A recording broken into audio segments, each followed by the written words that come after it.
Good morning students. आज हमारे पास भौतिक ज्ञान लेसन नंबर 1 विद्युत क्षेत्र के बारे में हम आपको पढ़ाएंगे।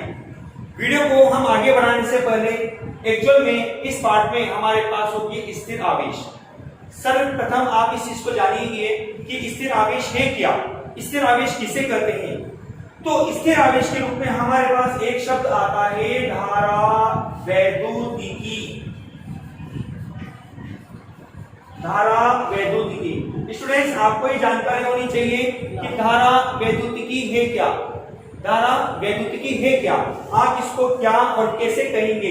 इसके बीच में हम ये कहते हैं स्टूडेंट्स, यहाँ पर आपके पास भौतिक विज्ञान की वो शाखा जिसमें स्थिर आवेश तथा उनके मध्य होने वाली अन्योन्य क्रिया का अध्ययन किया जाता है, स्थिर वैद्युतिकी कहलाती है। मैं आपको इसकी परिभाषा लिखता हूं, यहां पर आप इसका स्क्रीनशॉट लेके अपने नोट्स की कॉपी में लिख सकते हो। भौतिक विज्ञान की वह शाखा जिसमें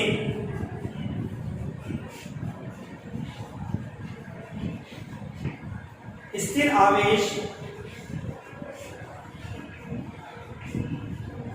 तथा उनके मध्य होने वाली अन्योन्य क्रिया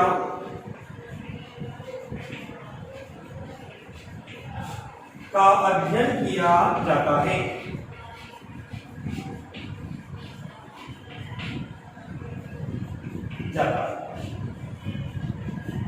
स्थिर वैद्युतिकी कहलाती है, स्थिर वैद्युतिकी कहलाती है।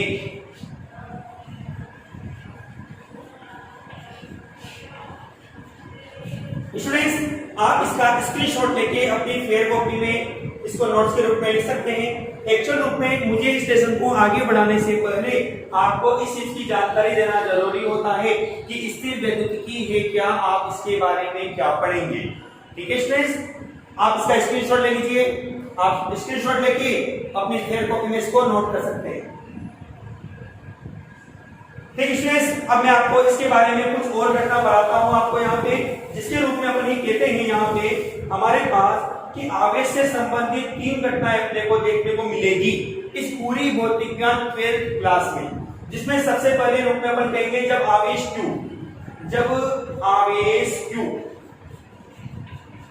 स्थिर है। नंबर 2 किसके रूप में आपको पढ़ने को मिलेगा, देखने को मिलेगा, जब आवेश Q नियत वेग से गतिमान है, वेग से गतिमान है। नंबर 3 के रूप में अपन ये कहेंगे जब आवेश Q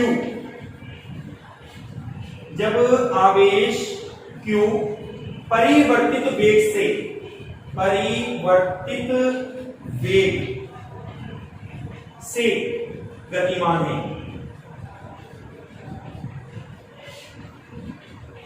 तो स्टूडेंट्स, यहां मैंने आपको बोर्ड पे 3 कंडीशन लिखी है, जिसमें फर्स्ट कंडीशन के रूप में आपके पास है जब आवेश Q स्थिर है, दैट मींस एक स्थिर अवस्था में है साहब। जैसे ये मैंने रजिस्टर आपको यहां रखा, ये स्थिर अवस्था में रखा हुआ है आपके पास।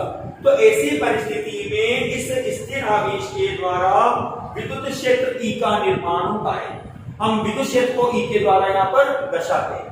केस नंबर 2 के रूप में मैंने आपको कहा जब आवेश Q एक नियत वेग से, एक समान वेग से गतिमान रहता है, तो ऐसी परिस्थिति में इस आवेश Q के द्वारा विद्युत क्षेत्र व चुंबकीय क्षेत्र दोनों ही उत्पन्न होता है। चुंबकीय क्षेत्र को हम B से लिखते हैं स्टूडेंट्स। हमारे पास तीसरे पॉइंट के रूप में है जब आवेश Q परिवर्तित वेग से। परिवर्तित वेग का मतलब है कि हर बिंदु पर उसका वेग परिवर्तित है। परिवर्तित का मतलब हो गया कभी वेग घटता है या कभी वेग बढ़ता है या कभी वेग और अधिक हो जाता है।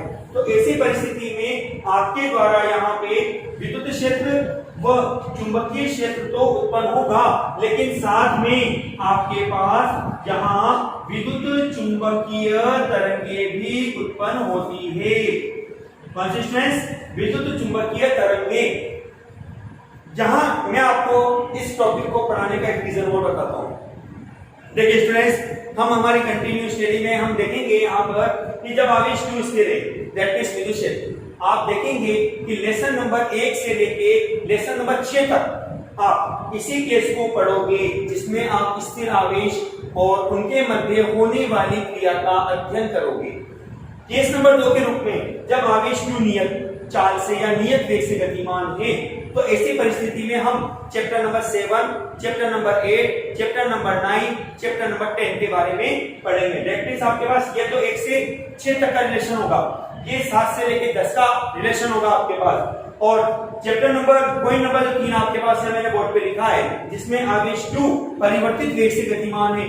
यह आपके पास चैप्टर नंबर 17 पाठ नंबर 17 से संबंधित होगा, क्योंकि पाठ नंबर 1 से लेकर 16 तक के जो पाठ आपके पास है, उस पाठ में आप प्रकाशिकी, न्यूक्लियर फिजिक्स जिसको अपन नाभिकीय भौतिकी कहते हैं, अर्धचालक के बारे में आप चैप्टर नंबर 11 से 16 के बीच में पढ़ेंगे।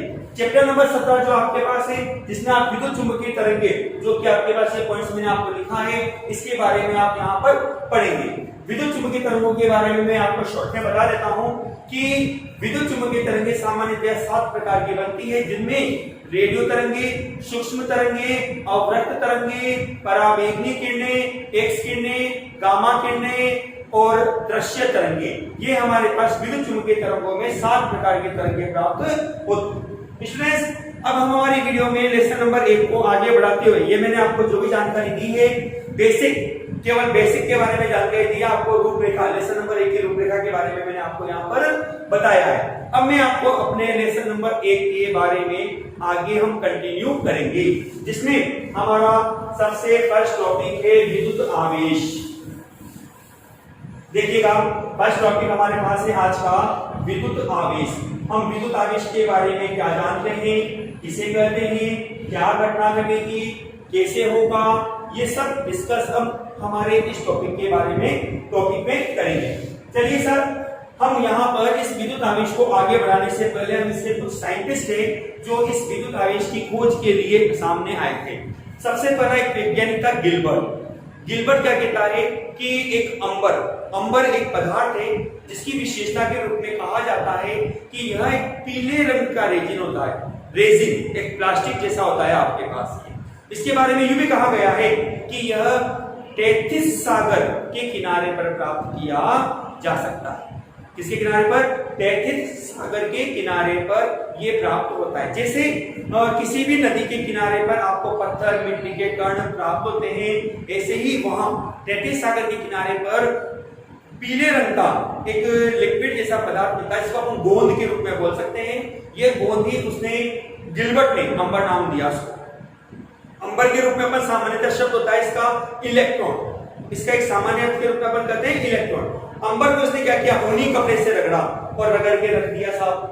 अब उसने देखा कि मिट्टी के जो छोटे छोटे बारीक कण हैं, या घास के तिनके हैं, या पेपर कागज के छोटे छोटे टुकड़े हैं, वो इसकी ओर आकर्षित होते हैं।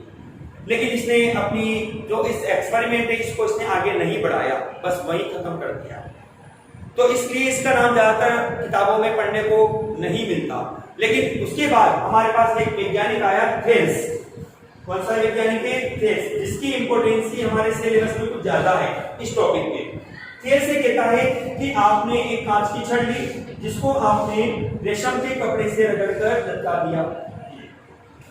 हमने एक और कांच की छड़ ली, जिसको भी हमने कपड़े से रगड़कर लटका दिया। ये लीजिए, हम ये देखते हैं कि ये दोनों छड़ें आपस में एक दूसरे से दूर हट जाती है।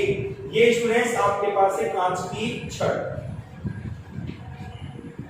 आप देखते हैं कि दोनों कांच की छड़ जो है आपके पास, ये क्या होती है, एक दूसरे से दूर हट जाती है। प्रयोग नंबर 2 में इसने क्या किया कि कांच की छड़ के स्थान पर इसने एवोनोइड की छड़ का यहाँ उपयोग किया। ये एवोनोइड की छड़ स्टूडेंट्स आपके पास, ये 2 छड़ें हैं एवोनोइड की आपके पास।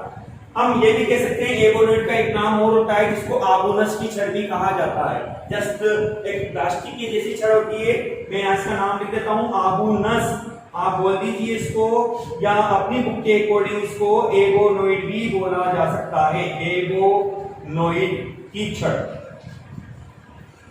ठीक है, इसने क्या किया, एगोनोइड की छड़ को बिल्ली की खाल या फर से रगड़ा। आप जानते होंगे जनरली पुरातन समय में ये लगभग जो घटना बनती है 1800 ईस्वी पूर्व की घटना बनती है। उस समय ज्यादातर क्या होता था, हम देखते थे कि घरों में प्रदर्शनी के रूप में जंगली जानवरों को डेकोरेशन के रूप में लगा देते थे।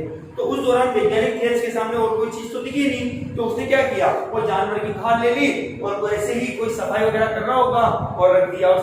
उसने देखा कि इन क्षणों पर भी क्या हो गया, मिट्टी के कण हैं, कागज के टुकड़े हैं, चिपक गए।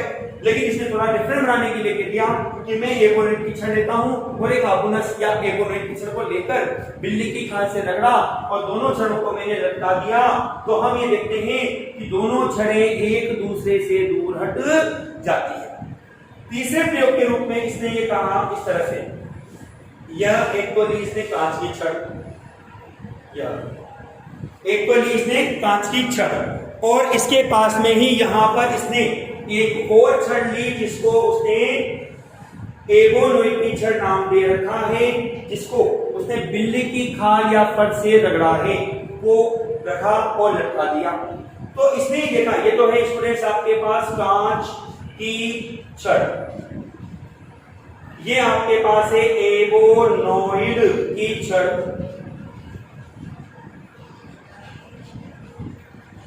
ठीक है। तो इसने ही देखा कि कांच की छड़ जो होती है वह एगोनोइड की छड़ की ओर आकर्षित होती है। तो अपने पास ये घटना देखने को मिलती है वैज्ञानिक थेल्स के द्वारा। स्टूडेंट्स ध्यान दीजिएगा मेरी बात को, जो मैं आगे बोलने वाला हूं आपको थोड़ा सा इसको संक्षेप में मैं आपको बोलता हूं। कांच की छड़ को कपड़े से रगड़कर लटका दिया, दोनों छड़ें दूर हट जाती है। एगोनोइड की छड़ या आबुनस की छड़ बिल्ली की खाल या फर से रगड़ा और लटका दिया, दोनों छड़ें दूर हट जाती है। इसी प्रकार से एक तो है कांच की छड़, दूसरी है एगोनोइड की छड़। कांच की छड़ को कपड़े से रगड़ा और एगोनोइड की छड़ को बिल्ली की खाल या फर से रगड़ा और लटका दिया, तो देखा गया कि कांच की छड़ एगोनोइड की छड़ की ओर आकर्षित होती है। इस संपूर्ण घटना के आधार पर एक वैज्ञानिक रहे अपने पास बेंजामिन फ्रैंकलिन, नाम ध्यान रखिएगा, बेंजामिन फ्रैंकलिन, जिसने बताया कि आवेश दो प्रकार के होते हैं। और बेंजामिन फ्रैंकलिन ने ही कहा कि आवेश तो दो प्रकार के बनते हैं, एक होता है धन आवेश, एक होता है ऋण आवेश। देखिए स्टूडेंट्स, जब कांच की छड़ को कपड़े से रगड़ा गया तो कांच की छड़ इलेक्ट्रॉन त्यागती है, इलेक्ट्रॉन त्यागने के कारण इस पर धनात्मक आवेश उत्पन्न हो जाता है।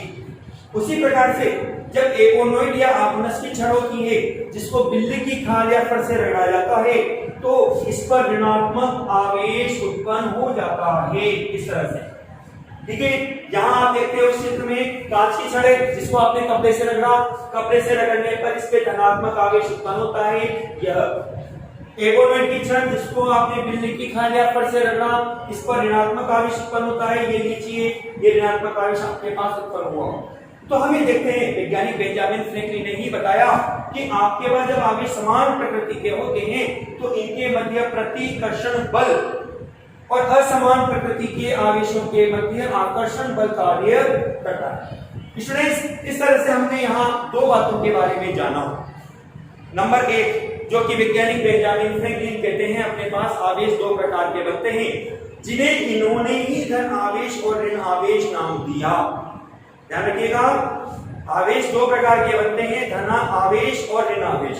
जो पदार्थ इलेक्ट्रॉन त्यागता है वह धन आवेशित होता है और जो इलेक्ट्रॉन ग्रहण करता है वह ऋण आवेशित होता है। देखो यहाँ कांच की छड़ ने इलेक्ट्रॉन त्यागे, इस पर धनात्मक आवेश बना और वो इलेक्ट्रॉन किसने ग्रहण किए, कपड़े ने, तो कपड़ा क्या कहलाएगा, ऋण आवेशित कहलाएगा। इसी प्रकार से एगोनोइड की छड़ को जब बिल्ली की खाल से रगड़ा गया तो बिल्ली की खाल या फर ने इलेक्ट्रॉन त्यागे जो एगोनोइड की छड़ ने ग्रहण किए, जिससे ये छड़ तो हो जाती है ऋणावेशित और बिल्ली की खाल या फर वो धनात्मक आवेश कहलाती है। बेंजामिन फ्रैंकलिन ने दूसरा कदम कहा कि समान प्रकृति के जो आवेश होते हैं इनके मध्य प्रतिकर्षण बल कौन सा बल स्टूडेंट्स? प्रतिकर्षण बल क्रियाशील होता है, लेकिन यदि आवेश असमान प्रकृति के हैं तो इनके मध्य आकर्षण बल कार्य करेगा। ठीक है स्टूडेंट्स, तो हमने यहाँ केवल दो बातों के बारे में जाना। आवेश दो प्रकार के बनते हैं, जिसे वैज्ञानिक बेंजामिन फ्रैंकलिन ने अपने निष्कर्ष के आधार पे बताया, जिसने उसने नाम दिया धन आवेश और ऋण आवेश। इसी प्रकार से उसने कहा दूसरे कथन के रूप में कि समान प्रकृति के आवेशों के मध्य प्रतिकर्षण बल क्रियाशील होता है, जबकि असमान प्रकृति के आवेशों के मध्य आकर्षण बल कार्य करता है। स्टूडेंट्स, कल हमारे पास हमारी इस नेक्स्ट वीडियो में हम अगले टॉपिक के बारे में डिस्कस करेंगे। आई होप आपको जो टॉपिक समझाया गया है समझ में आया होगा। आप इसको अपनी फेयर कॉपी में लिखना स्टार्ट भी कीजिए, क्योंकि लॉकडाउन के दौरान आप काफी पीछे रह जाते हो। आप काफी नोट्स भी प्रिपेयर करेंगे, अभी से ही आपका टाइम सेव होगा। Thank you.